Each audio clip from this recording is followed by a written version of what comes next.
This is the EnterpriseJoy podcast, educating organizations to be awesome.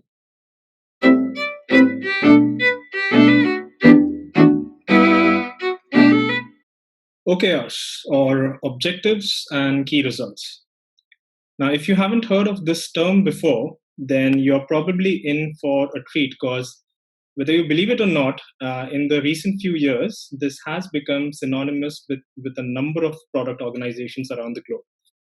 And primarily, it is a very simple goal setting system that allows organizations to align their actions, and it has gained popularity.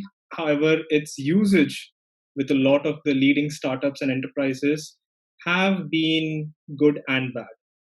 It has been used by a number of big organizations as well. It has been used by Google, by Intel, by the Gates Foundation. They have their own success stories. But the question is, what really is it? And there's a number of things that follow that question around: is it really a powerful tool that can change the face of an organization, or is it just a new fad that's here to stay for a few years? What are its basic elements and attributes, and what is the premise behind it to be successful? Also, there are a number of myths associated with OKRs, and the major question is this a foolproof system? And this is basically what we plan to discuss in this podcast. I am Vishal Prasad. I am a product development consultant. I will be your host for this session, and I welcome you all to the deep dive with me and my colleagues here, where we try to answer these questions and discuss basically the rise of OKRs.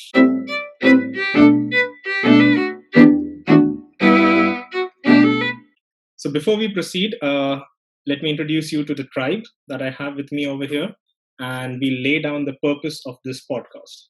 I'll allow the folks to introduce themselves first and then share the story of why we are here. Let's start off with Rahul. Rahul, if you would like to introduce yourself. Thanks. Sure, Vishal. Thanks. I'm Rahul. I live in Johannesburg, South Africa, and I'm passionate about music, sports, fitness, and sometimes whenever I'm not doing these things and not spending time with my daughter or with my family, then I work as well. Uh, uh, yeah, and I'm learning agility for last almost 10 years. So that's me. Uh, do I need to nominate someone or? Oh, please go ahead. Okay, I will nominate Shri. Thank you. Good morning, everyone. You know me as Sri Harsha. Lately, I've picked up another name called Agile Amigo. Yes, I've had a few teething issues when I got into my Agile journey. However, I wanted to kind of avoid that or help people uh, to avoid those teething issues, hence Agile Amigo. Um, so I have a 10-year-old and, of course, a loving wife along with me in the UK. I am a coach uh, who try to change people's mind in order to uh, think the right way of doing things. So that's what I do, and yeah, I'm really excited to be on this session today. Thank you. I'd like to nominate Rucha. Thank you, Sri. Hi, I'm Rucha Kapre. I'm born and brought up in Pune, and for all the people who know, I love the city a lot. Apart from that, I also love traveling. If it's with my parents, nothing better than that. I do love dogs, but I don't have one right now. But there was a time when I had 14 stray dogs. Uh, my mom was like, either I can keep you or them. No brownie points for guessing whom I chose, but yeah, that's pretty much all. And I nominate Vijay. Vijay, you are mute. Mute. Awesome. I'm audible now? Yes. Yeah, great. Thanks, Rucha. Thanks, everyone, for the great, awesome introductions. Yeah, my name is Vijay. It's been 10 years into business analysis, then transitioning into product consulting, product management roles. I'm basically from Bombay. I like to call it Bombay because for me, Bombay is not a city, it's an emotion. Uh, and Yeah, apart from that, I have quite been a nomad. I have lived across many countries, tried to understand the IT product landscape, starting from the US, then sometime in Canada. I consider to be a nomad in or to have lived in a certain country for a certain time, consider time of 6 months. Then I say I have belonged to that country for a certain time. I've understood the culture there. So like that, I have explored US, Canada, Singapore, uh, lately Australia, and let's see. I'm trying to do some consulting work in emerging markets in Southeast Asia next in near future. Yeah, that's me. Cool. And we finally have Mayuresh. Good morning. My name is Mayuresh Atlekar. Interestingly, agile is the buzz around and across, and it's changing a lot of businesses. Been into this business or this interest for the past 10 years. I've been below, all my experiences into product development. So this topic is quite close, and this aspect is also close to me. I think various aspects in terms of professionals keeping apart. I'm a old coin collector, so I'm a photographer. I do, like to have conversations with people. So I think various things were being part of to discussions, aspects of running certain activities across. These are hobby part of my routine. Apart from professionalism, professional commitment. So that's about me. Cool. Thanks, Vijay. Thanks a lot, everyone. And yeah, I'll give a little bit of my introduction also, a little expanded one. So yeah, I am a product development consultant. I'm based out of Pune. I'm also passionate, a lot of passion with agile software development, and I experiment with a lot of mechanics of it. I enjoy teaching in general, and the subjects may basically vary based on the audience, but usually it's around product delivery. I like speaking, I like reading, I like blogging, although I'm not very regular with it. I'm also a bassist, so I play the bass guitar. I'm a father, and if everything falls in place, I hopefully will be an author in a few years, maybe. That's the ultimate OKR for myself. Cool. So thank you everyone once again for dialing in. And I know it's pretty early for at least folks like Rahul and Shri. So I love your enthusiasm. Thank you for being here.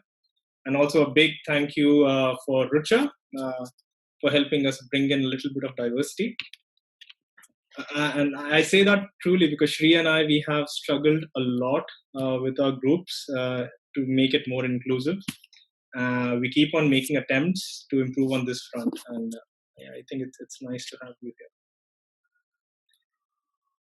here. And so let's provide some insight to our listeners as to who we are and why are we here.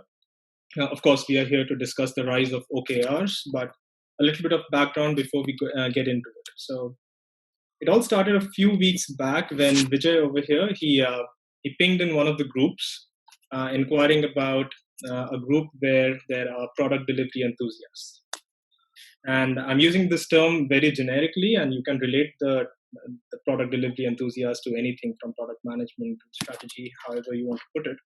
But Rahul replied to that message with a bunch of suggestions, I think over a private message. He did mention one thing though, and that caught all of our attention, that a lot of these groups, not all, but a lot of these groups were very much focused towards selling certain services.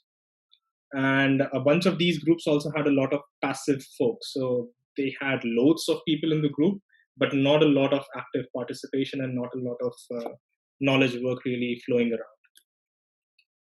So instead we thought, hey, why don't we form a more focused group of individuals who are very active in involved in knowledge sharing activities through various mediums. And that's where we created a small group for ourselves. We named it the Product Management Tribe. I think it's a working title or not. I'm not sure, but it sounds nice.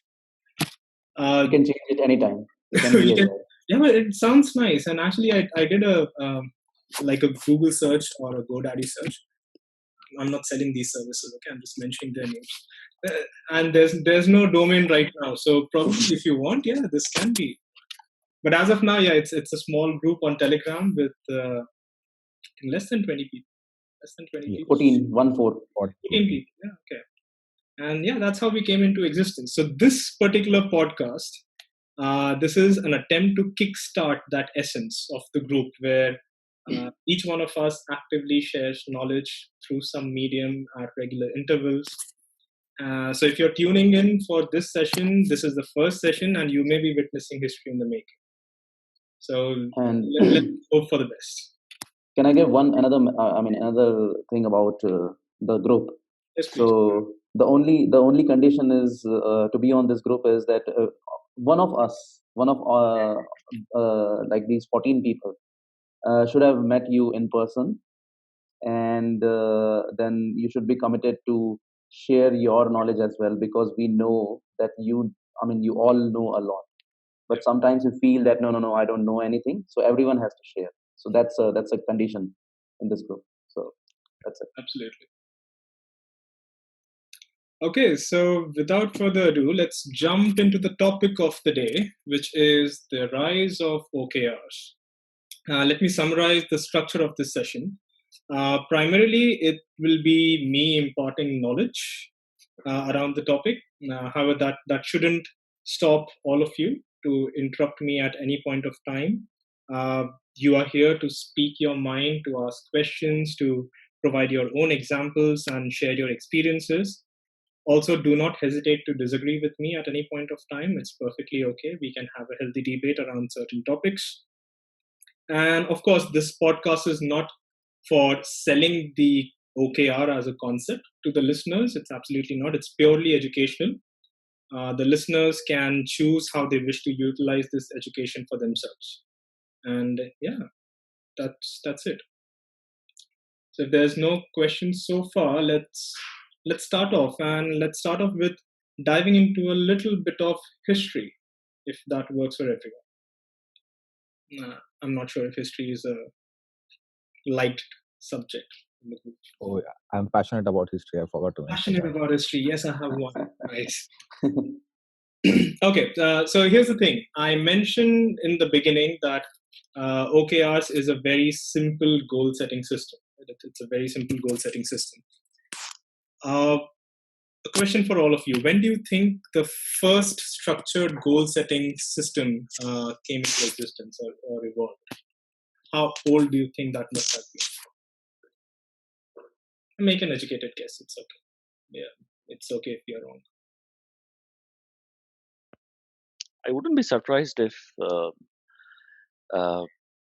it was somewhere around the World Wars, while Mr. Hitler was trying to bring control, command into existence. I don't know if that's the truth, but this is definitely not an educated guess, but just a wild guess shooting in the dark early in the morning on a Sunday. Maybe 13th November 1982. 13th November 1982. Wow. I won't get into. No, I just mentioned my birth date. The date of birth. Come on. Okay. I thought you were getting somewhere. I definitely thought you were getting somewhere. Okay. Now, the concept of goal setting has been around for many years. The first definition of a structured goal setting was provided by Peter Drucker in the year 1954. So he published a book. The book was titled The Principle of Management. And it revolves around a principle of management by objectives and self-control. Okay, so management by objectives, also known as MBOs. And it typically involved an annual cycle to manage performance and to manage people. An annual cycle-based performance management system. And actually, to this day, there are a lot of organizations that have widely adopted this concept, where You have your goal settings, which happen at the beginning of the year. There are reviews that happen at the end of the year. So it's pretty much set. It's like equivalent to theory of relativity for for performance management. It has stood the times. But yeah, that's what it is. So Peter Drucker came up with this in 1954. Now, OKR basically is founded on this same model, on Peter Drucker's model. But it has been modified. It has been modified to be more iterative compared to the annual cycle that we have. There are more elements to it. So it's safely to say that it is new. It is at least newer than Peter Drucker's model. But then the question is, how new do you think OKRs is? Or how old do you think OKRs is?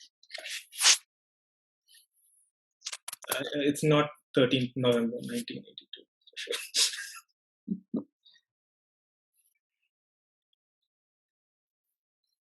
Vijay, I think you're talking, but you're on mute. As always. So I have been reading about, at least the first instance I read about OKRs being utilized in product management world is around 2012, 2013. Mostly started in Europe. Some organizations adopted OKRs in Europe, at least in product world. That's my knowledge. Okay. All right. So let's start off with breaking the first myth, and I think that's we can carry on from there. It is a common belief with many, actually, that OKRs was invented at Google. Okay, it's a common belief, I say, because it's not true.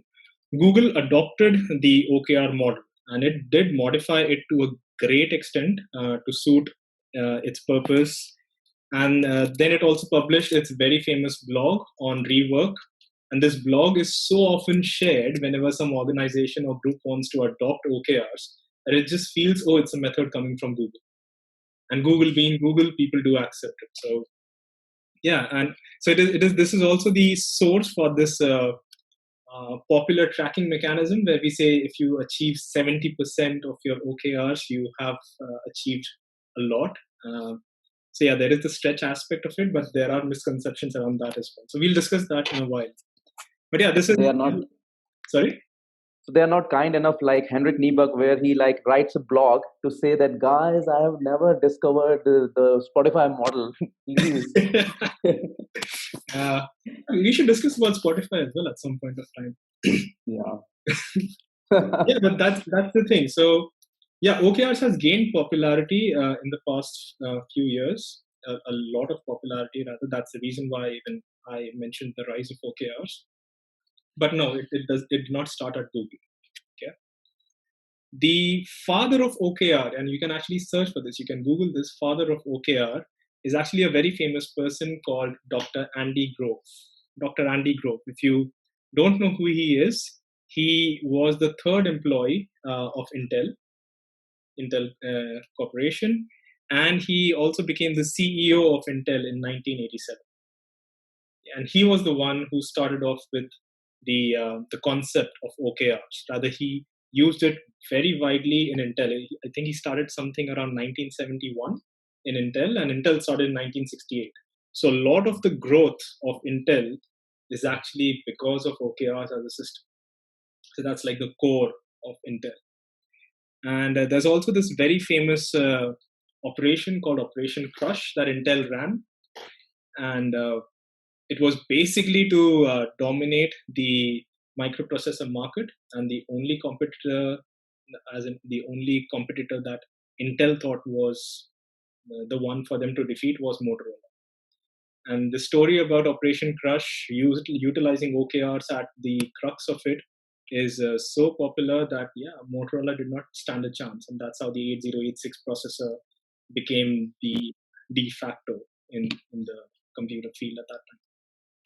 Actually, I don't remember the last time when Motorola was not kicked out of business. Everything it pioneers, it gets kicked out of business. Yeah, but that's what it is. It's that's the origin of OKRs. So the father of OKRs is Andy Grove. So yeah, and the method that he mentioned is very simple and it's very elegant. And it actually caught the eye of this another gentleman, also a famous figure. His name is John Doerr. John Doerr. So John Doerr also started his career with Intel. He witnessed OKRs in the making while working with Andy Grove. Later on, John became an investor, a venture capitalist, and he has been single-handedly responsible for spreading or popularizing OKRs in the Silicon Valley. So he's the one who introduced it to organizations like Google. He's the one who introduced it to organizations like MyFitnessPal, Gates Foundation, Zoom Pizza, and many, many more. So he practically is the person who made this dream of Andy Grove come true for many other organizations. And that's possibly the reason. So he should be the one responsible, because of which many feel that, hey, it started in Google. But he merely brought it to Google, and yeah, Google made a lot of difference with it for itself. So it has a 10x growth, the motto for Google. It's actually based on the OKR model. So yeah, that's a little bit of history of OKRs. However, OKRs doesn't stand by itself. There is also some complementary methods to it. CFRs being another one, and CFRs is this continuous performance management method. There has been case studies about Adobe adopting it very well, and they have seen a lot of success with it. So we'll discuss CFRs also briefly towards the end of this podcast. But yeah, OKRs, CFRs, they pretty much go hand in hand when it comes to structured goal setting. Any questions so far? Nothing as of now. All good. All good, cool.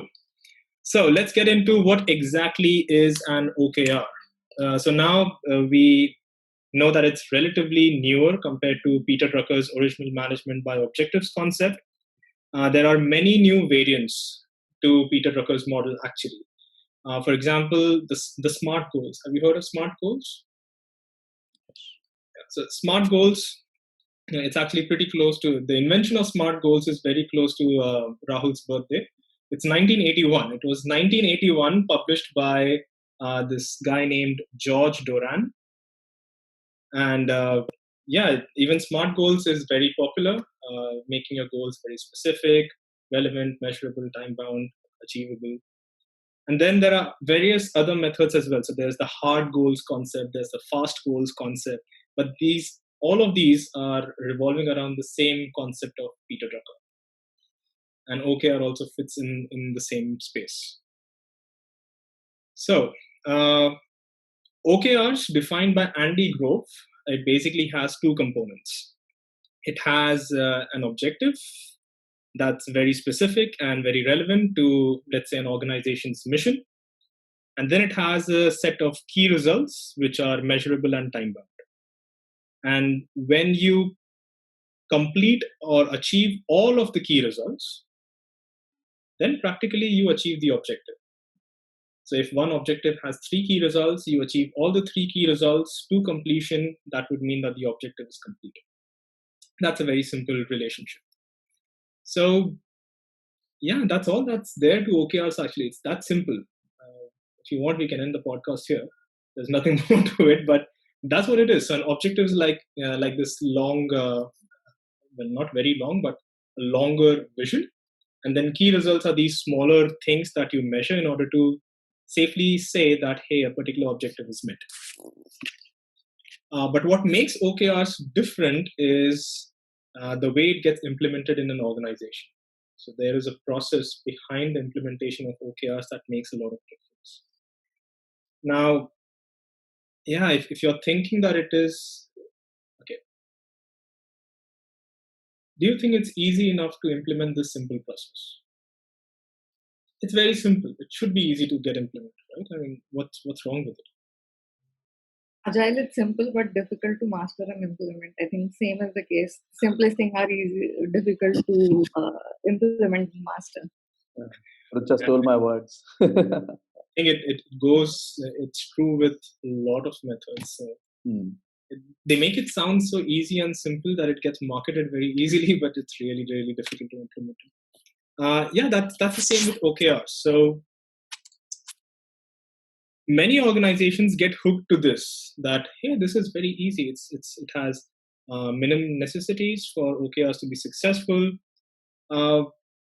There are certain elements which are required for it to be successful. So 4 elements to be precise. Okay, so the first element is prioritization, like heavy prioritization. The second one is alignment. The third one is tracking. And then we have the very famous one, which we call the stretch goals. And let's get into the details of these, because each of these has some concepts and some ideas behind it. And then we finally go to stretch and we have a nice laugh about it. So let's see what happens. Okay, so the first one is prioritization. Now, all of us, or anyone who has worked with products, we understand the value of prioritization. It basically brings in focus, and it allows people to commit to a very few important tasks that make a lot of difference, be it value or be it something else. And that's the same with OKRs. So there are a few things that need to be decided. Firstly, you do need a regular cycle for the OKRs. And these regular cycles is what bring in the time-bound aspect of key results. So every time you run a cycle, whether it's a quarterly cycle or a 6-month or an annual cycle, the cycles define the time that a particular objective or a key result is alive. It does make sense to have multiple cycles at times. So especially if organizations are adopting OKRs for the first time and they already have an annual cycle, for example, then it probably makes sense to have 2 cycles, one on an annual basis, one on the short-term basis, maybe quarterly. The quarterly will be more short-term goals. The annual will be a little longer-term goals. But then these cycles, you can decide how much the length of these cycles should be. Quarterly cycles are more or less the suggestion that comes from a lot of the folks who have worked around OKRs.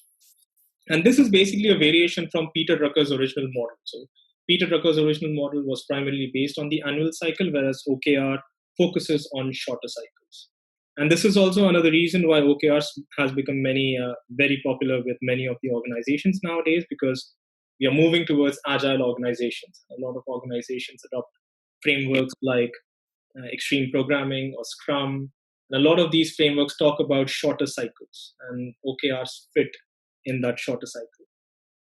So yeah, that's the first thing about prioritization. You want to make your cycles shorter so that you are working on smaller amount of set that you can complete in one cycle.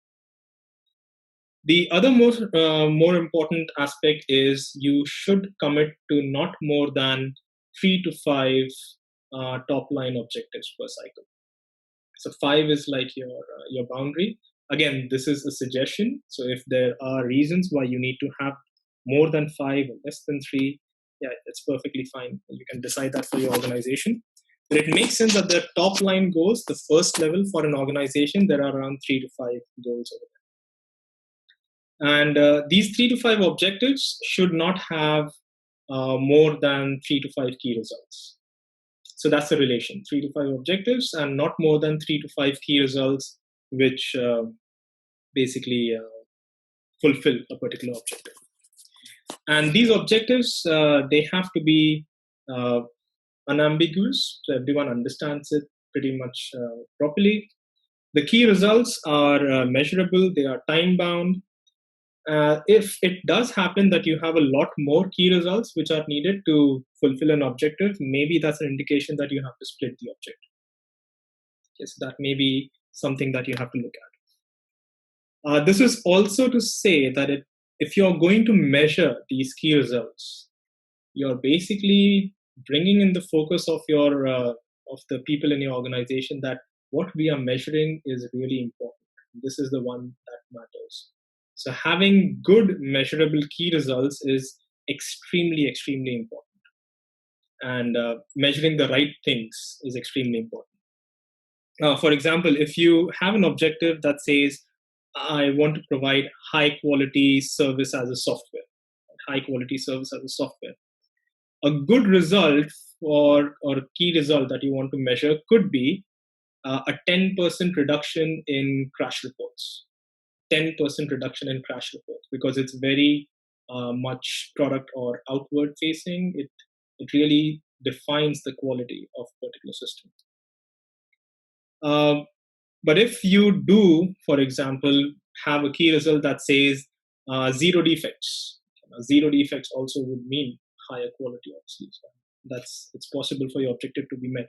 But the moment you put 0 defects, your team can become very creative with their approaches to fulfill this objective.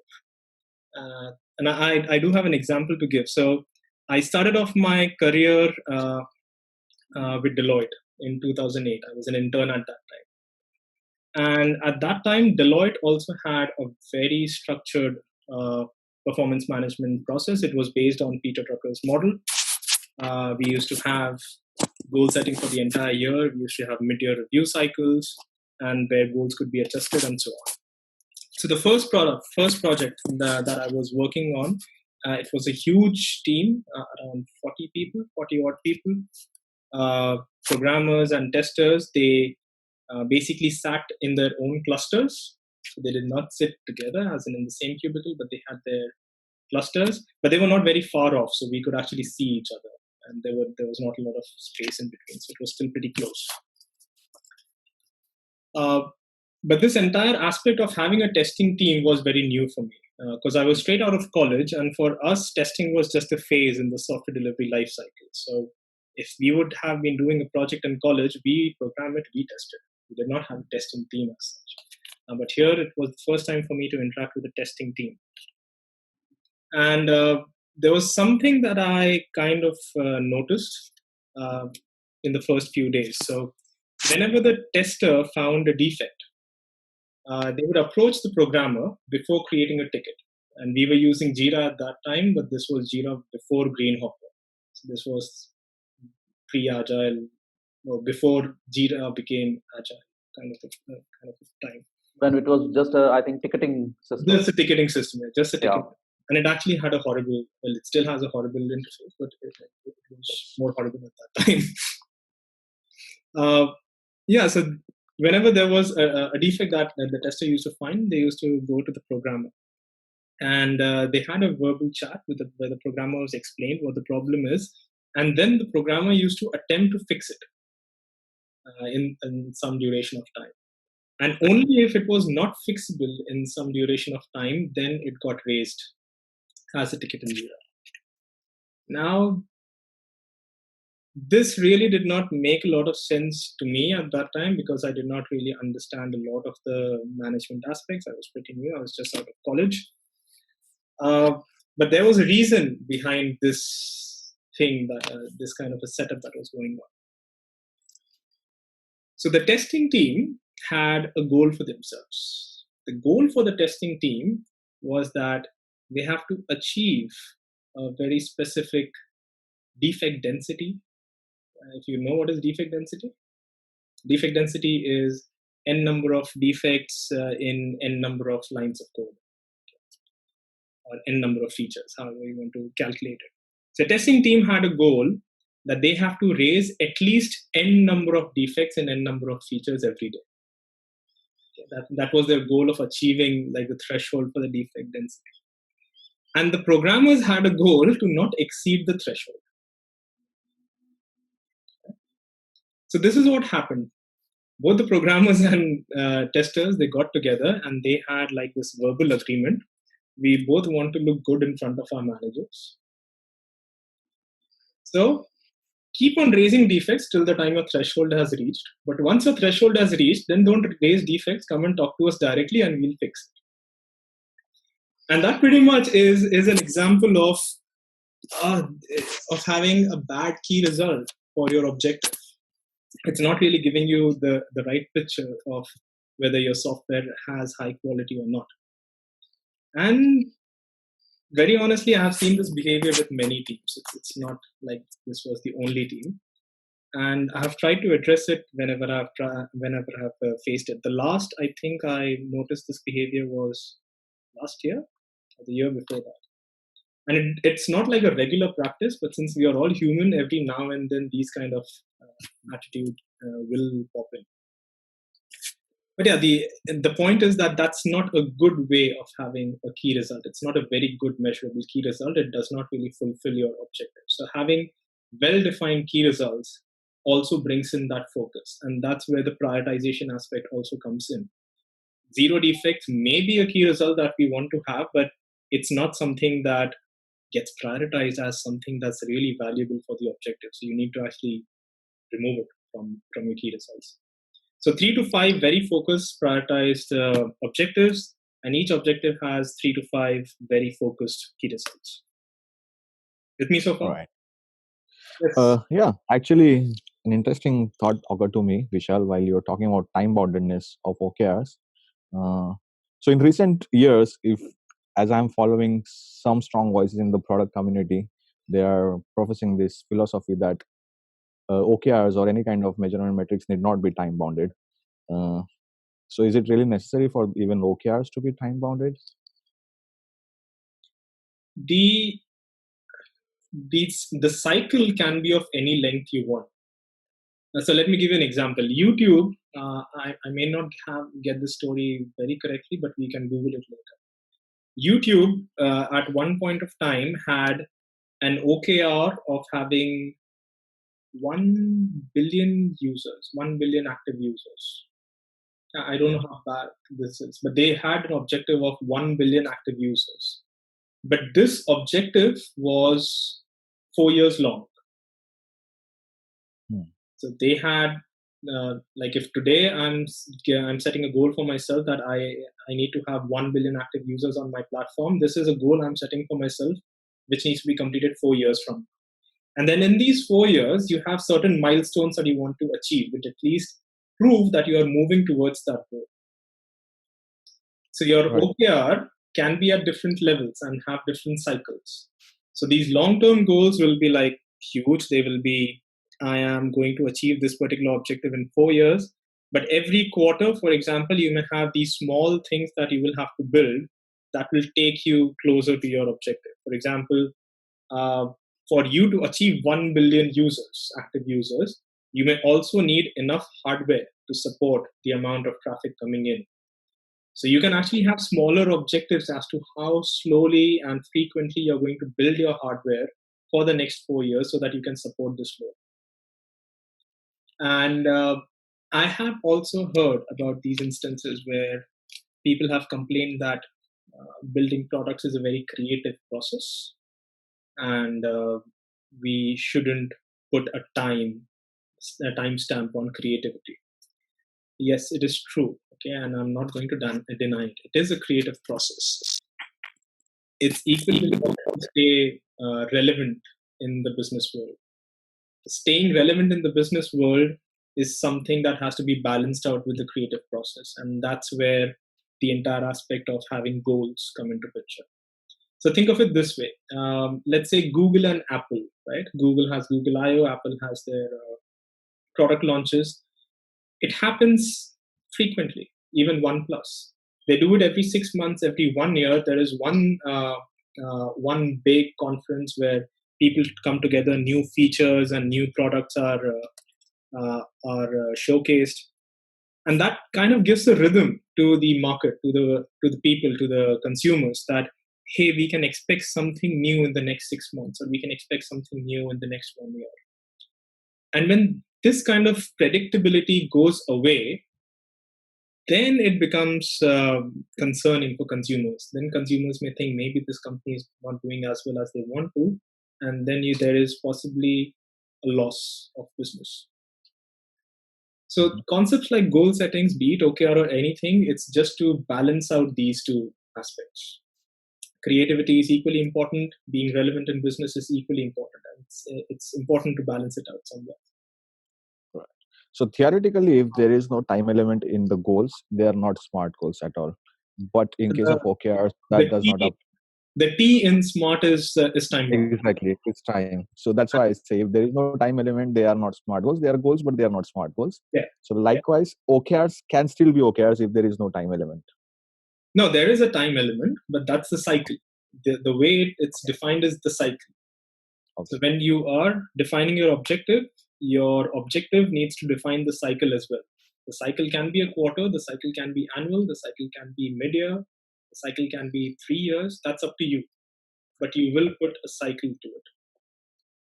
Okay. Yeah.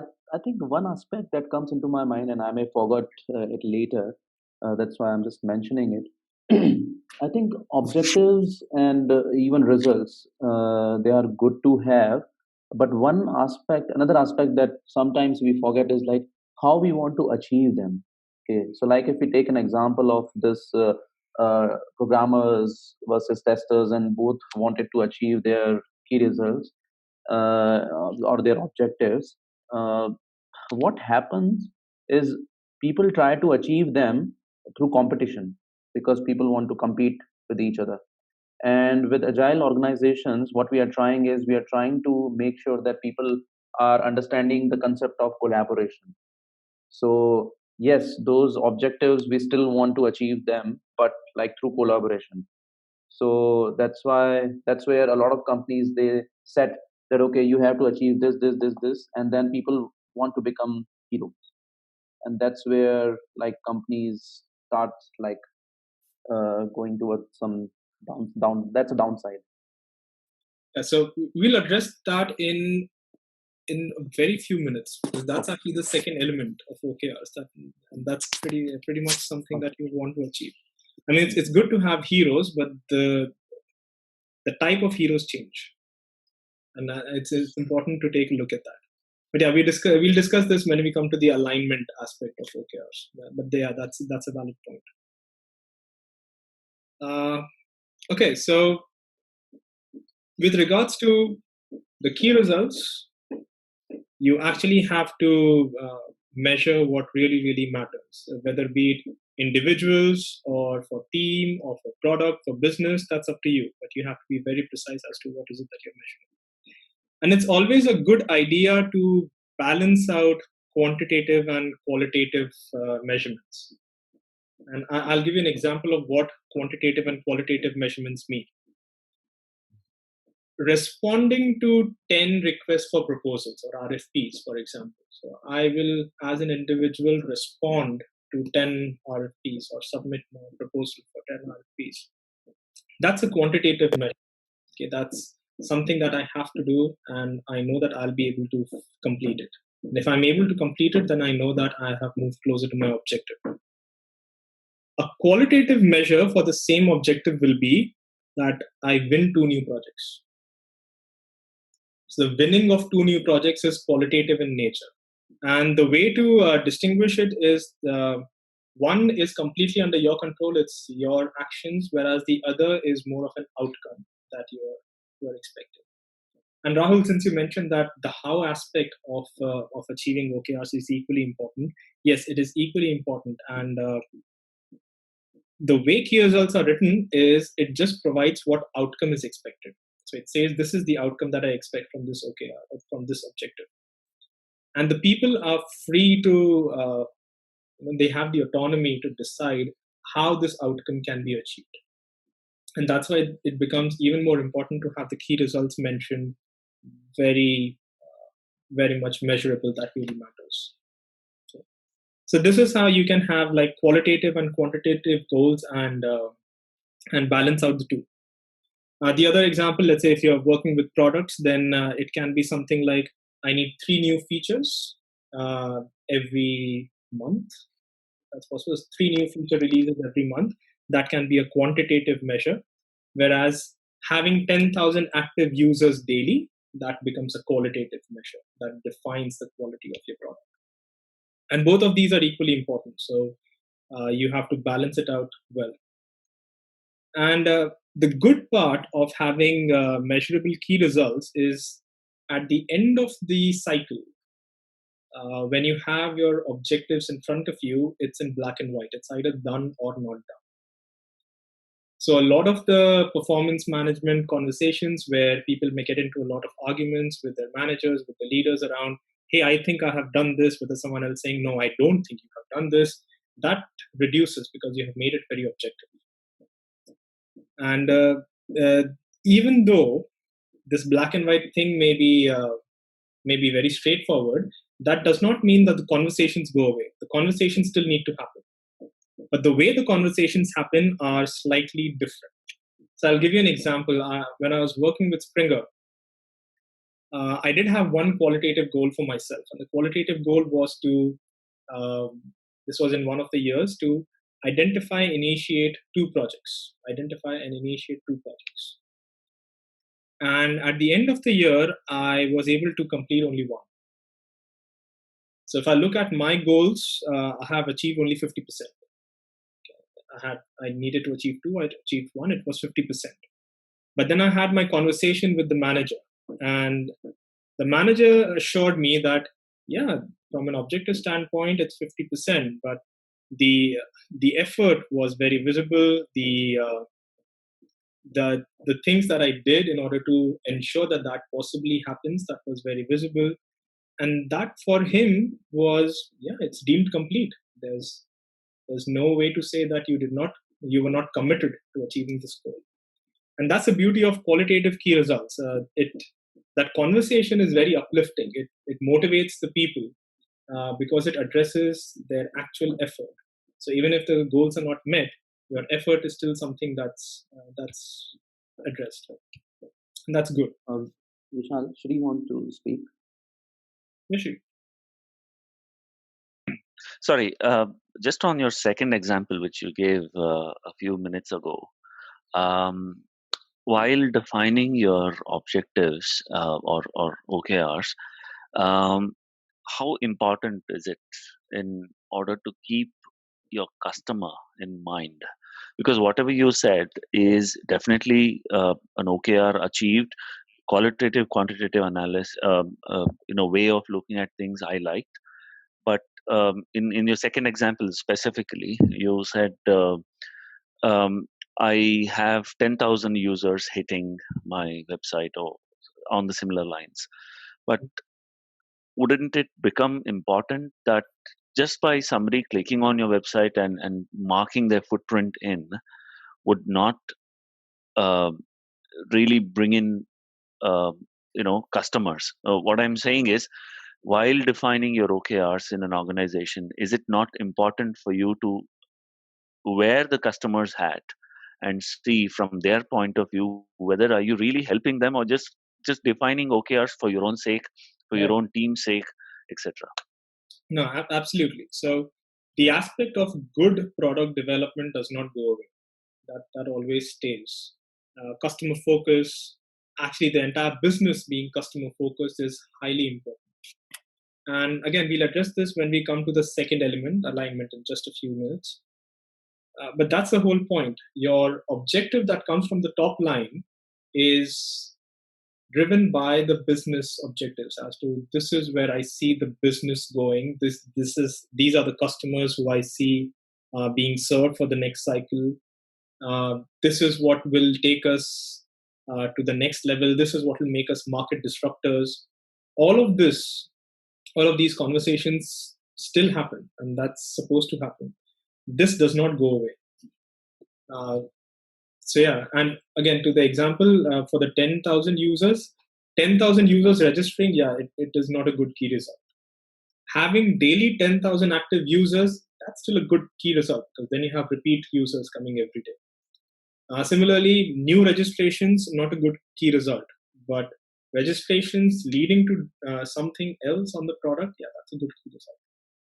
So definitely, the elements of product, like a good product, they don't go away. Customer focus, customer centric, user experience, all of that is still relevant. And then there are methods of making it more important. I'll come to that as well. So there is actually a way that if you think there's something in the product which is really, really important for the business altogether, how you can actually make it a business goal. There's actually a way of doing that. So I'll come to that as well. Yeah, so I think this is pretty much from the first element of OKR, which is prioritization. And prioritization is pretty much to align your people towards a few very focused goals to which everyone is committed. And ultimately, the most important aspect of OKR success is the conviction that, or the buy-in that you get from our organization leaders. So the organization leaders believe that, yes, this is important. Whether it came from them or someone else in the organization, it doesn't matter. It's just important for the organization. So that's about prioritization. Any questions around the aspect or the element of prioritization? All good? Okay. So Maybe before we move, you mentioned like why prioritization is important. You also mentioned that it's not preferable if we are committing to too many of them. So like 3 to 5 is a good way. So maybe I was just relating it to the one of the Kanban principle, which is like a limit work in progress, so that we can have focus. Yes. Otherwise, it will become too much. We'll be committing to too many things, and then might not achieve like absolutely all of them. Yeah, and it more or less has a lot of similarities to what we'll do in the software development world. So limiting work in progress, having iterations and planning for iterations based on the moving average and stuff like that. It's very similar with the preference to the shorter time scale. Which is with the preference to shorter time scales. Yeah, so these are the principles because of which OKRs have become very popular, because they kind of align to the way of working of a lot of agile organizations that we want to work with nowadays. Yeah. Okay, so after prioritization, and since this and whatever I'm going to discuss next, we have actually had those questions. The second most important element is alignment. And this is where, if it's not done well, things like Rahul, as you mentioned, people compete with each other, or people do a lot of things, but nothing takes them forward. And if this element is not taken care of well, things don't work out well. So whether you use OKRs or any other goal-setting mechanism, if there's no alignment, then you're not moving in the same direction. Now, when it comes to OKRs will almost always start at the top. So let's say if you have a quarterly cycle, the leadership, the higher senior leadership, will usually meet a few weeks before the next quarter is going to start. And they will kind of align themselves or reach a consensus about the top line goals of the organization for the next quarter, just as an example. So most of the times, your objectives are always going to start at the senior leadership level. And this will usually be aligned to the organization's vision or its mission, its values, its strategies. And it basically will shed some light on how we achieve operating excellence by focusing on these aspects. The first thing that's very important when it comes to alignment is all of these objectives must be transparent to everyone in the organization. When I say everyone, literally everyone. You can do it either by having like this a company-wide tool where it is always visible to everyone, or you can have all hands or town halls. And the idea of transparency with the top line objectives is you repeat it so many times that everyone, even the senior leadership, gets tired of hearing it. Like in the quarter or in the year, that objective, everyone just, they wake up in the morning, they know that this is what they're aligned to. And that's pretty much the idea. And you have to repeat it so many times that it becomes really, really transparent. And then the thing comes that you have to take these high-level frontline goals and you have to cascade it to the lower levels.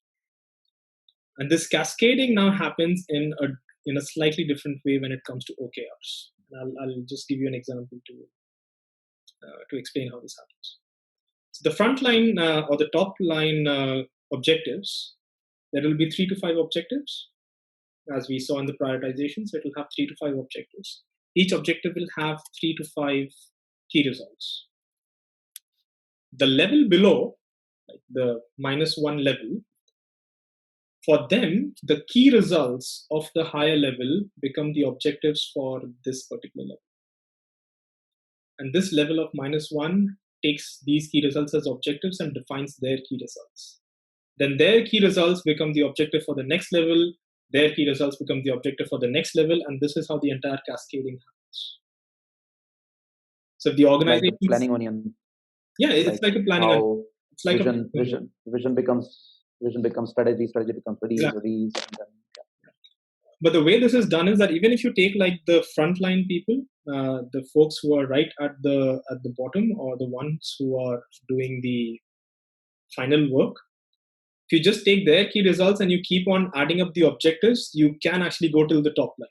It's that smooth. And that's why it makes sense that if you're in a very big or large organization, then you have a tool that allows you to do this, because it can get really, really big and really, really if you're doing it on an organization level, which has, let's say, 200, 300 people, you can still do it, let's say, by putting mind maps on walls and stuff like that. But for enterprises, large enterprises, it starts becoming very, very complicated. So you can have some kind of tools in place. So, Vishal, so this aspect, does it cater the alignment aspect only, or does it cater the collaboration aspect as well? I'll come to that. I'll Okay. come to that just now. So this is just one way. So the top-down cascading is one way of aligning your objectives from top to bottom. Okay. But OKR is a two-way process. It's a give and take. So bottom-up cascading should also happen. So if an organization has embraced OKRs in the best possible way, a good division would be 50% top-down, 50% bottom. And the flatter your organization, the better it is, because then the lower level is much closer to the higher level. So an organization that has 10 levels versus organization that has 3 levels, the third level will be much closer to the organization goals compared to the 10th level.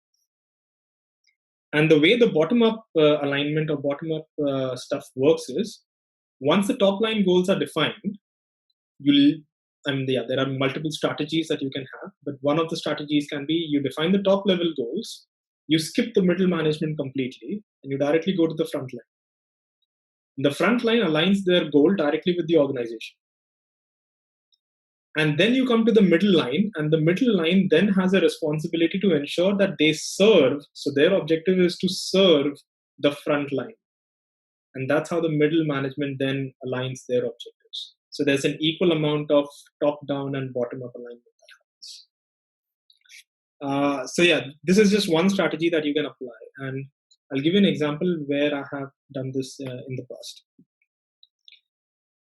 But then there's another way of cascading goals. I think this was a question that Shri asked with products, right? So does the importance of products go away? Absolutely not. So let's say that there is one key result for a particular product team that is absolutely essential for the success of the business. This objective of the product team can actually be pushed higher in the alignment, and they can become objectives of the organization itself. And then it automatically becomes the objective for the rest of the organization. And that's where OKR is a two-way process. Just because it gets defined at the top level first does not mean that it will also be finalized with the top level frozen. The top level can also change. And this give and take process can take a few weeks before it normalizes. But it's possible, and it's allowed, rather, not even possible, it's allowed. And then based on the organization's maturity, you can select which approach suits you the best. Maybe if you're doing it for the first time, you will not do bottom-up at all. But slowly, every year, as you iterate and you start understanding the concept much better, then you will start aligning it in a much better way. Right? But then let's come to the question that Rahul, you have. What about the collaboration? And your organizations cannot work in silos. So there is also the alignment, which is a cross-functional alignment or a lateral alignment. And this again goes back to the aspect where OKRs need to be extremely transparent. If there's lack of transparency, this lateral alignment is not possible. And the idea of lateral alignment is if my team has an objective which needs support of another team, the another team needs to have some key results that cater to me. And this is how the teams get aligned. And it basically then becomes, the collaboration actually comes in much later, because that actually comes when people start working together. But alignment of goals is equally important, because if that's not aligned, you will not even collaborate. So alignment happens at 3 levels. There's a top-down cascading, there's a bottom-up alignment, and then there's a lateral alignment that happens cross-functionally or across groups. So I think if I just want to give my earlier experience from Deloitte again, the testing team and programmers, they pretty much lacked this lateral alignment, because they were both competing for their own goals, but not really working towards this common goal, which is a good quality product. But this is one of the things that you can achieve with lateral alignment. I would like to give an example why this collaboration becomes an important aspect from the experience at one organization. I won't take the name and not even what kind of organization it was. So basically, what happened? This organization, they had the concept of a top achievers award. Okay, and the brilliant thing was that so it's an individual award, individual category. If you get this award, then you basically earn a trip to Europe, and you get 100,000 rands, which means like around 5 lakh INR to spend on your trip. Okay, so it was an amazing amount. I mean, everyone wants to do it.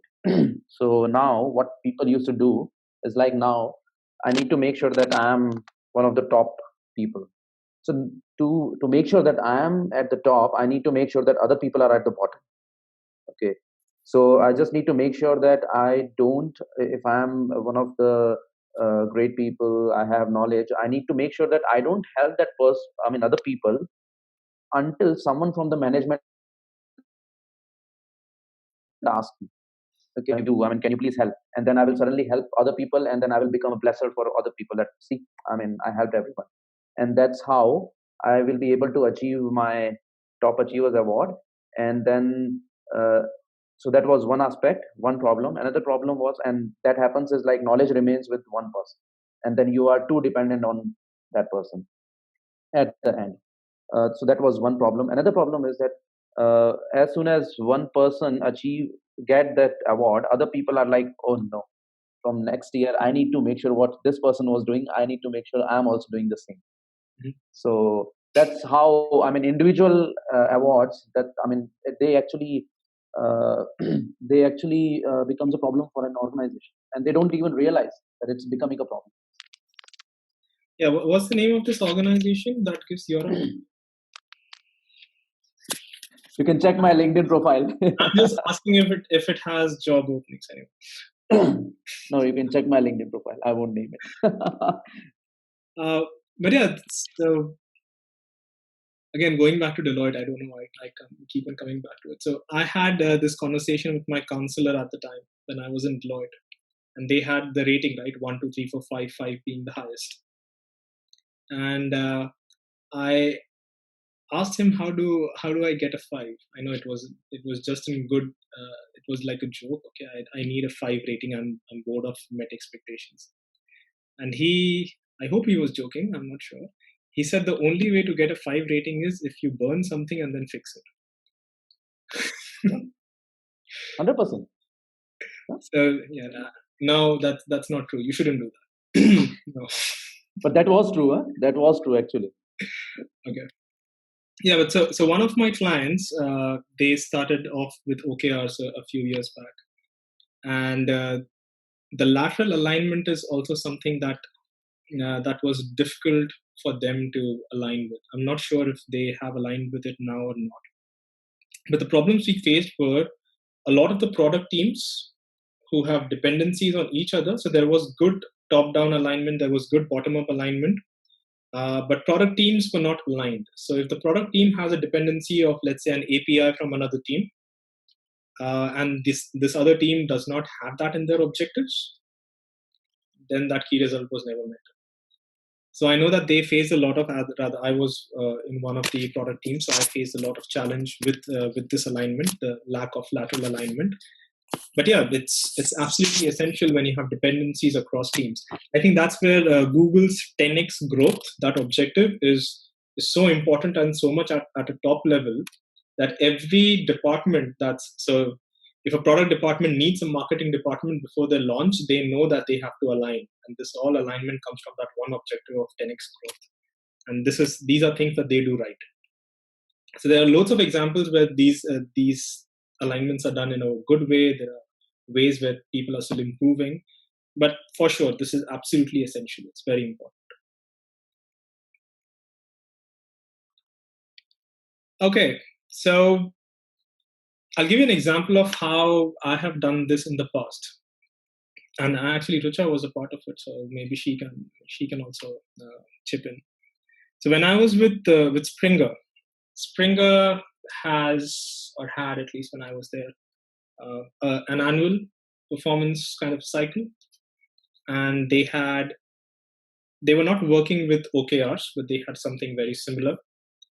The idea was to have 2 qualitative and 2 quantitative key results for yourself, and then there was one key result which was like you can go wild as to how do you want to see yourself grow. And what I used to do with my team is there were 20 of us. We used to sit in a room in a round robin, and in a round robin fashion, we used to just keep on going one person to the other and keep on asking them their goals that align to the organization's goals. So organization had their high level goals, and then every individual in the team would keep on refining their goals till the time they are smart and they align to the organization goals. So people would just read out their goal, and if we thought that, okay, that goal is not completely smart, we just gave them time and we moved to the other person. And we kept on doing this till the time everyone had those 5 smart goals for themselves. And the good thing about this was that in the room, when people used to talk about their goals out loud, everyone else would hear each other's goals.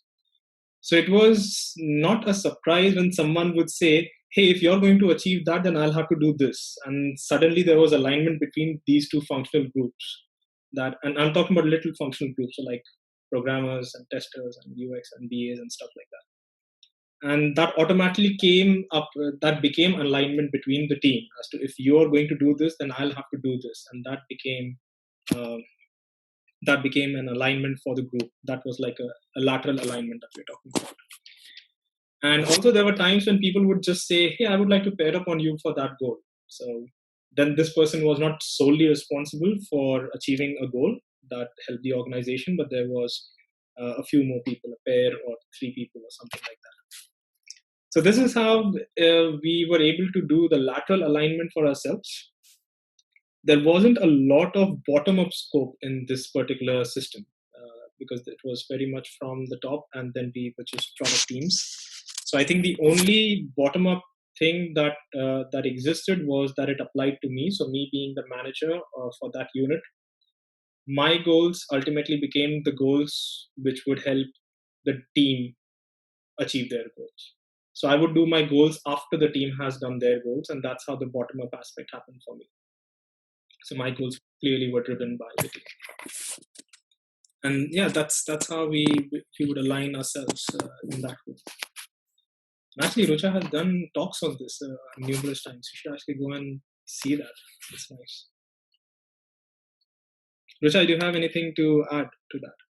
Yes, just one thing. So Vishal mentioned we spend a lot of time doing this, correcting. It was actually Vishal, and I remember we spent endless hours, and he was not happy no matter what. And then we had to repeat that exercise over and over again till the time it was once not too aligned with the organizational goals as well. But yeah, it was pretty interesting. Actually speaking, I wouldn't say it was so time consuming, because here's the deal.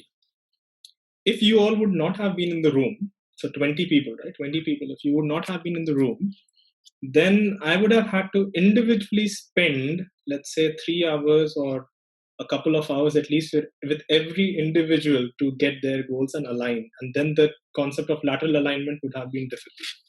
But 20 people in the same room, and even let's say if we spend 3 sessions of 1 hour or 1.5 hours each, collectively that was still a lot of time saved. So like with every person. So Yeah, but I do agree. It must have been very hard. I'm sorry for that.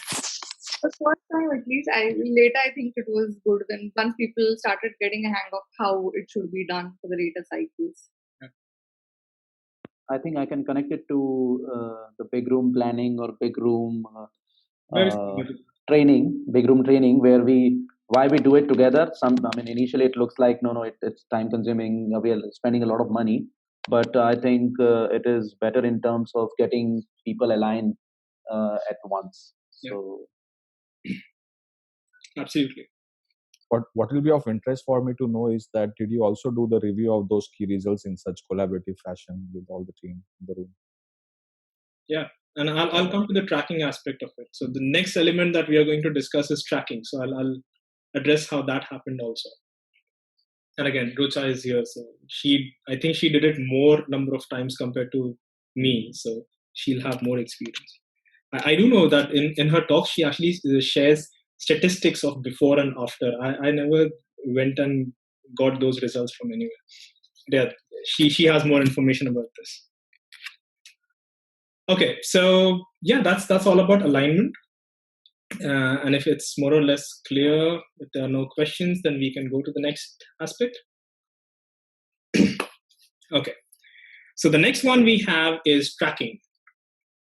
And when I say tracking, it may sound like micromanagement. It's not really. The aspect of tracking is actually building a culture of accountability. It's like building a culture of accountability. So if you are familiar with the works of Mr. Patrick Lencioni, The 5 Dysfunctions of Team. So avoidance of accountability is one of the dysfunctions of a team, and it has its roots in absence of trust or absence of vulnerability. And so addressing this becomes extremely important when we are working with OKRs. The aspect of trust and accountability is extremely important when we are working with OKRs. Now, OKRs per se do have the ability to bring in a cultural change. And there are examples where it has brought in a cultural change. But at the same time, for it to flourish, there is a necessity for a certain type of culture to exist as well. So there is some kind of a balance that has to be maintained. So unless you have this culture where people can be held accountable without getting defensive about it, OKRs may not work as well. Okay, and I'll give you an example of what I mean. So if I want to create a culture where people can openly admit mistakes or call out for help, or even change the contributors midway. So when I say change the contributors, a certain department was responsible for a particular key result, but midway you may think that maybe some other department or group can do it much better, and people should be willingly providing or transferring their key results to this other department. That becomes extremely important in this kind of an environment. And it does start at the top. Unless the leaders walk the talk, it is not possible to have this kind of a culture in place. And things like these are simple. We have heard stories about when a bug comes, people clap, or when a crash happens, people clap. These are like fun way of accepting, yes, there is a failure and we are working towards it. So these kind of cultures, we have heard of it, we have seen it. It's not relevant or not prevalent, in many of the organizations. But this is something that is really, really important for OKRs to flourish. And if you have this kind of a culture, then timely check-ins, it's called check-ins, they are important. By check-ins, I mean, so you may have a shepherd or a tracker, whatever you want to call them, that always reaches out to individuals and asks them about their progress with their OKRs. And if things have to be escalated, then they do get escalated. The escalation, however, is slightly different. It's more subtle. And this is another thing that I like. So let's say that if Shri and we are working together, and I have a key result to be fulfilled, which has a direct dependency on Shri. One way of me holding him accountable would be in one of the management meetings, I would say, Shri, I'm waiting for this, I'm not getting. Let's say if Shri is from procurement and I need some keyboards, I just say, Shri, I'm not getting the keyboards. My people can't work. That's one way of me holding him accountable. The other way of holding him accountable is I can simply say, my key result is at risk. That simply means my key result is red. Which means I have obviously said that it is me who's getting affected and Shri can fulfill it, but it is not as direct or as rude, I would say, or arrogant as to other things. And then everyone aligns and starts figuring it out of how I can help Vishal to make his key result at least amber or green or something like that. And that's how your tracking can actually help you. And that this needs to happen on a regular level. There needs to be a cadence that is much more frequent, happens multiple times during your OKR cycle. And it can be done by anyone who's the tracker. It can be your manager, can be someone else also. And I'll give you an example again with Springer. So the same exercise that that I spoke about, where we would sit in a round table and we would come up with our goals. What we did was, after we had those 5 goals that we needed, we used to write them on cards. And the cards basically had the definition of the milestones also written. So what do I mean by started? What do I mean by 50% achieved? What do I mean by achieved completely and stuff like that? So very similar to key results, but in a slightly different way. But then we used to take our cards and we used to randomly exchange it with others in the room. And we kind of gamified it. So the idea was, by the end of the cycle, or if not the end of the cycle, in Springer's case, it was the end date for a particular goal, making sure that the end date is not the end of the year all the time. The end date is more relevant. So the idea was, before the end date of the goal, all the cards that are mine, so all the goals that are mine, I can get it back from the people who have it. And all the cards which are not mine, I give it back to the relevant people. And this kind of thing made it two-way. So although the accountability of achieving the goal still lay with the person who's defined the goal, the responsibility of that person achieving it, it also came equally on the tracker. And then the tracker would meet, they would meet much more frequently on a weekly basis or on a bi-weekly basis, and they would see where everyone is with their goals and have they achieved it or where they stand, and if something has to be raised, then that happens. Even if goals have to be adjusted, that's perfectly fine. So goals can change if they are no longer relevant. And that is something that happens when it comes to the tracking aspect. And I still remember there were times when I was sitting at my desk, and the person who was sitting next to me, this one person would just walk in and say, "Here's my card, give me back yours," and stuff like that. Those kind of hilarious conversations always happen. People would say, "First I need some sweets, otherwise I don't give." These are all fun ways of motivating people, and none of this then is related to, let's say, monetary benefits or stuff like that. So yeah, that's how the tracker thing was implemented in Springer. Again, Rucha explains it much better than me, and she has statistics, so that's much better. She has like key results which are measurable. Rucha, do you want to add something? I bet I won't be able to explain it better than you. You have key results. You have measurable aspects of it. I don't. Okay, but I will leave in the link to one of her talks in the description, so you can always go and check it out. You'll get a much more clearer idea of how it's done. So one change that becomes very obvious is holding people accountable. And again, if you're doing it for a very large organization and if you need a lot of clarity, then it makes sense to get a tool for yourself. Does that make sense? All good so far? Okay. So with that, let's come to the final element. Okay, we are slowly coming towards the end. I know it's been tiring and it's been long, but stay with me. This is going to be fun because this element is called the stretch. The stretch that everyone likes and dislikes at the same time. And it's actually pretty controversial. Okay, if I go to the stretch element, it's a little controversial.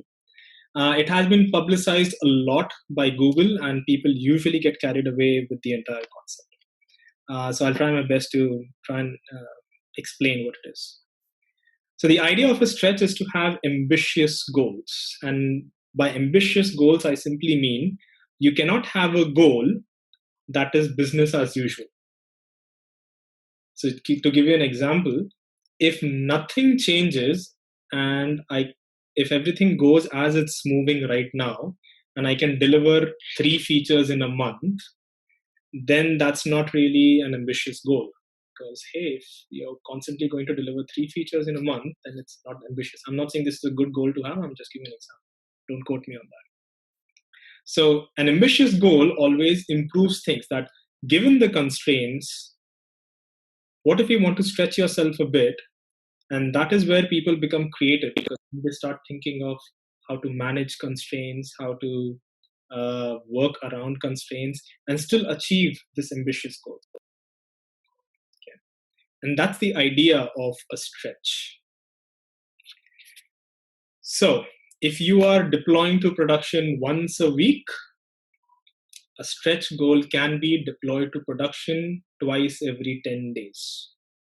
That's a good stretch, and it's ambitious. Not everything can be ambitious, and it's equally important to understand this aspect. And it cannot be ambitious, or it cannot be a stretch, because if you do stretch it, you will actually get into a problem like increased costs. Here's an example. If you need 5 engineers for your product team, and if you have a stretch goal from your recruitment team to get 7, and let's say that they achieve and get 7, that's actually going to lead to costs. That's not really good goal to have. So there are consequences of ambitious goals. And that means that a lot of the times these goals are not met. That's acceptable given the point that we discussed before. Failing is acceptable. But this is a way how organizations and people grow. But there are 2 types of goals that you need to consider for yourselves. One is the committed goals, and committed goals are to be achieved 100%. Anything less and anything more, and you have to question it. So the example of the recruitment team, if you don't get 5 people versus you get 7 people, that's a committed goal. Both of these different types of achievements will have to be questioned, because one will mean the product does not meet its objectives. The second would mean there's cost to organization. However, ambitious goals, there's this another term that we use, it's called big, hairy, audacious goals, BHAG, B-H-A-G. These are the goals which you can have as a stretch. It's an ambition. And every organization will have a different threshold for stretch. So for Google, where achieving 60 to 70% of your stretch is a good achievement, it may be different for different organizations. Okay, so it's more like shooting for the stars and landing on the moon kind of a deal. It's good. It helps you with your growth. It may not be the same for everyone. And it may be a good idea to, if you have not achieved a particular objective, which is a stretch, like an ambitious stretch, then you can roll on that objective for the next cycle also. In that case, if the goal is still relevant and the objective is still relevant, you still keep on working towards it. And that, I think, Vijay, to answer your question, what you asked before, where creativity and goals don't go hand in hand.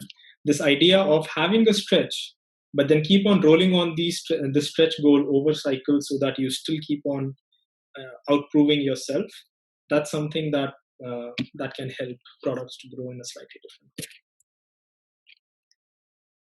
So yeah, that's stretch, and that pretty much gives us the 4 elements of a good OKR: prioritized, aligned, tracked, and stretched. This, however, does not give you the complete picture.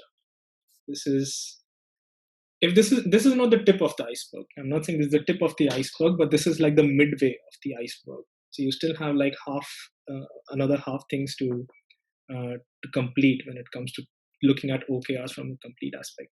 Don't worry, that does not mean that we are going to spend another hour on that. I'm just going to briefly touch upon what it is.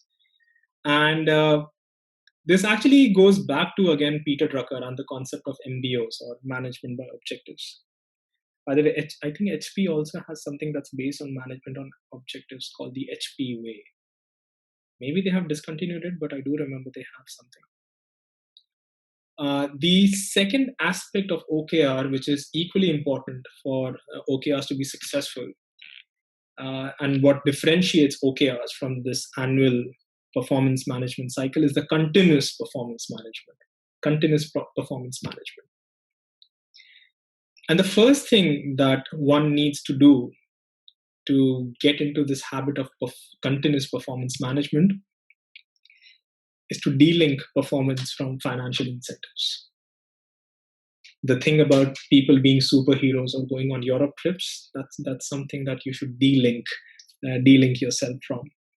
And if you're familiar with the works of Dan Pink or Stephen Rice, this is the intrinsic motivation that we talk about, the intrinsic motivation, the power of intrinsic motivation. And there are examples of it, right? Like kudos cards or standing ovation on the floor when a team or an individual achieves their key results or objectives. These are way of intrinsically motivating people, providing them purpose, mastery, and autonomy. That's the way of motivating people, and it becomes extremely important. And OKR defines something called as CFRs. CFRs stand for conversations, feedback, and recognition. And this is what helps with continuous performance management. So this needs to happen more frequently, more openly. There are certain elements that change. So directing your team or directing individuals gets replaced by coaching individuals, or where managers become teachers. The feedback becomes very ad hoc, becomes very multi-directional. It's no longer based on your boundaries of your departments and teams. Feedback can come from anywhere. Recognition becomes very important. It's more focused, more specific, more visible. Recognition is always tied to like the top layer or the top objective that you have. People know when recognition happens. So people would know if, let's say, Vijay did something or Rucha did something, and that becomes an organization norm. And at some level, recognition becomes a team sport. So instead of people trying to compete with each other for incentives, people start helping each other to achieve the objective. And that becomes a way of changing all of this. There's also this concept of pulse. I don't know if you have heard of it, pulse. So pulse is ways of getting this anonymous checks from people. So you may get some surveys on your system that says, have you slept well, or have you been sleeping well? And that itself is like a good pulse check to see, have you been having sleepless nights? Have you been thinking of something? Do you have late nights, more work, and stuff like that? Just one example.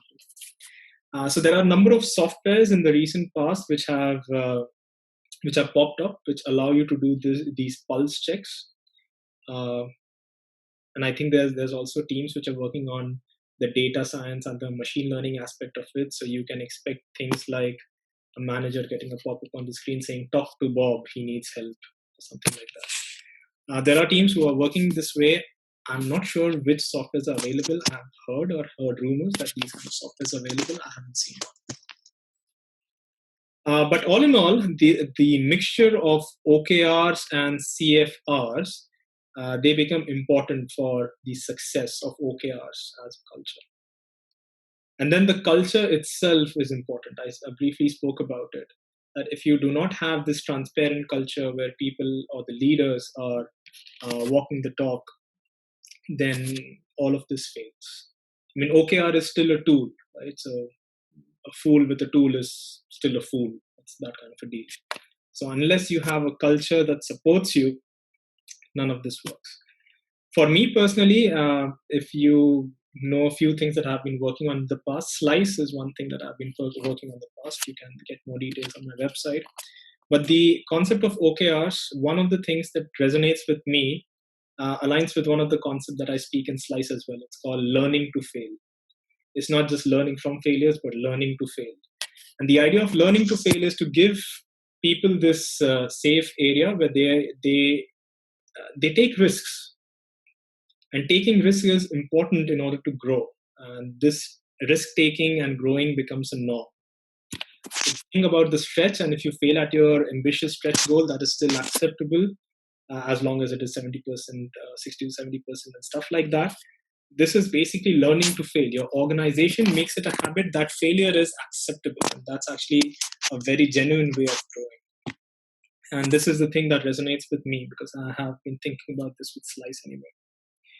And again, there are still a lot of skeptics when it comes to OKRs. People who will have a number of reasons why OKRs may or may not work for them, that may not work for them, to be more precise. I'm not the one who's going to dictate whether you should or should not use something, but there is another mindset that I work with Slice, and that basically says, don't hate what you don't understand. That's actually one of the reasons why I refrain myself from replying to anything that's related to SAFe on our groups, because I really don't know SAFe at all. I don't want to get into it right now, but someday I will learn about it, and then I'll have my own opinions around it. But right now, don't hate what you don't understand. So if you really want to know if OKRs is going to work for you or not going to work for you, give you the results, you probably should try it out a few times. Okay? And a few times, it needs to go through a few cycles before you get into the habit, or if you even do it well. The first few times you're going to fail, and that's perfectly fine. And then you observe the results for yourself. And then you see what happens. I think the statement that you made, don't hate that something that you don't know. I think it is applicable in life as well, that don't hate someone whom you don't know personally. Yeah. I don't know, has it ever happened to you that you're watching like a movie or something and this one character comes and you just hate that character to your guts? It happens with me all the time. So this Harry Potter, the 5th movie, Order of Phoenix, it has this female called Dolores Umbridge, who becomes the principal. I hate that female to my guts. And I have no reason why that happens. And it's a fictional character, but I have this thing. I try to remember, don't hate what you don't understand, but I don't understand why that happens. It's an intrinsic feeling. I'm human after all. Because that's a fictional character. I have the human element. Okay, so with that, let me just try and summarize what we have spoken in this podcast. So we kicked off with a brief history of structured goal setting and OKRs. We went into the essence of unambiguous objectives and measurable and time-bound key results. We discussed the elements that support good OKRs. So prioritizing not more than 3 to 5 objectives, each with not more than 3 to 5 key results. And this helps us achieve the objectives. The key results help us achieve the objectives. Aligning the top line objectives with the organization's vision, mission, strategy, values, anything else, how you describe your organization. And then cascade them top down, bottom up alignment, lateral alignment in order to make it more transparent and more wholesome. Then tracking for accountability as frequently as, or rather more frequently than not, and be it more openly, more transparent again. And then stretching ambitious goals while not stretching committed goals, but stretching ambitious goals for growth. The elements that formulate a good OKR. Also, we cannot deny the importance of continuous performance management. OKRs have this complementary system called CFRs, conversations, feedback, and recognition, which helps us achieve that. And finally, for all of this to be successful, you do need that cultural shift. And that cultural shift, that mindset can come in different ways. But it's important to have that in place in order to have such an open process. And also, if you're looking for more information about OKRs, I do suggest 2 books. I know if you do a Google search, you're going to get a lot of information about OKRs. I usually make an attempt to go to the source, to the right source of information. So two sources which I really, really feel are good. One is the book called Measure What Matters.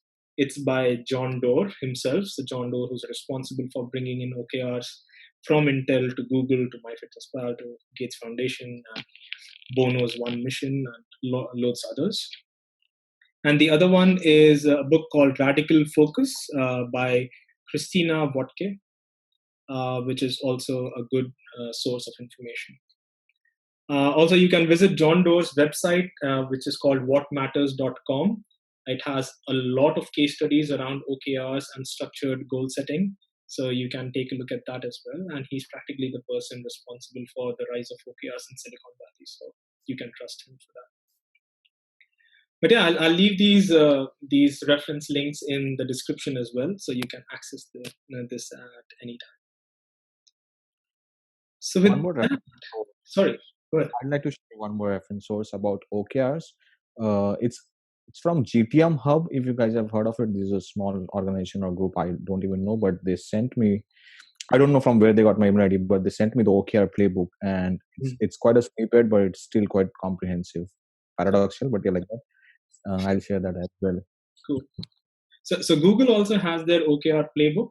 If you just search for Google OKRs on Google, you will get it. It's under the Reworks blog. And they describe the entire process of OKRs, how it happens in Google's, along with the tracking and scoring mechanisms, which go from 0.1 to 1.0, 0.7 being good for ambitious goals and so on. I think that playbook also has this section that says traps for bad OKRs or something. So it gives like a good way of how do you create good defined OKRs for yourselves.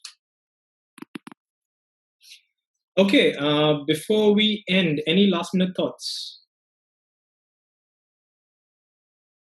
All good? Sunday well spent? Yep.